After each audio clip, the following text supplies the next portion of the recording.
Yeah. Minsan tahimik ang disyerto, pero doon ka maririnig ng Diyos.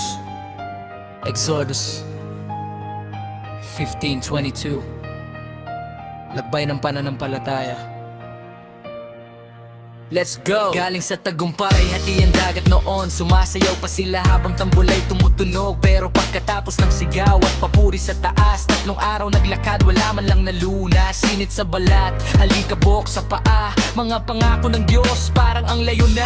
Nasaan ang tubig? Tanong ng bawat isa. Kapag gutom at pagod, madaling manghina. Minsan ganon din ako sa buhay kong dala. Pag may problema parang wala siyang kasama. Pero sa gitna ng disyerto at tuyong hangin, may tinig na bumubulong, anak ako pa rin. Hindi lahat ng blessing instant mong makikita. May testing bago mo marating ang biyaya. At bawat tagbang sa lupang tuyot at mapatin, may dahilan kung bakit kanya pinipili. Kapag wala ng lakas at di mo maintindihan, kapag ang puso mo gusto nang bumitaw dyan, tumingin ka sa taas, wag mawalan ng tiwala. Di kanya iiwan kahit gitna ng disyerto ka.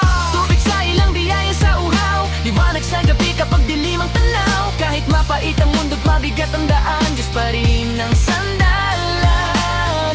Tubig sa ilang pag-asa sa hirap, kaapit lang kahit pakiramdam mo'y wasak. Sa Exodus may mensaheng buhay hanggang ngayon, may himala pagkatapos ng unos. Pagdating sa Mara, tubig nga'y nakita, pero nung tinikman, paitang nadama. Nagreklamo ang bayan, anong iinumin? Parang lahat ng pag-asa gusto nang tangayin. Pero si Moises, di sumuko sa laban. Tumawag sa Diyos kahit magulo ang daan. May kahoy na itinuro, itinapon sa tubig. At ang pait ng buhay biglang naging tamis. Ay, ganun kumilos ang may kapal, kayang baguhin ang sugat mong malalim at tagal. Hindi niya laging aalisin ang disyerto agad, pero bibigyan ka ng lakas para lumakad. Kapag ang relasyon wasak at wala ng kulay, kapag ang pamilya parang laging sablay, kapag ang bulsa mo wala ng laman, doon siya gumagawa ng bagong daan. Hindi aksidente ang bawat mong luha, may bunga bawat gabi na ikaw ay mag-isa. At kahit mabagal minsan ang sagot niya, tandaan mo kapatid, hindi siya nawawala.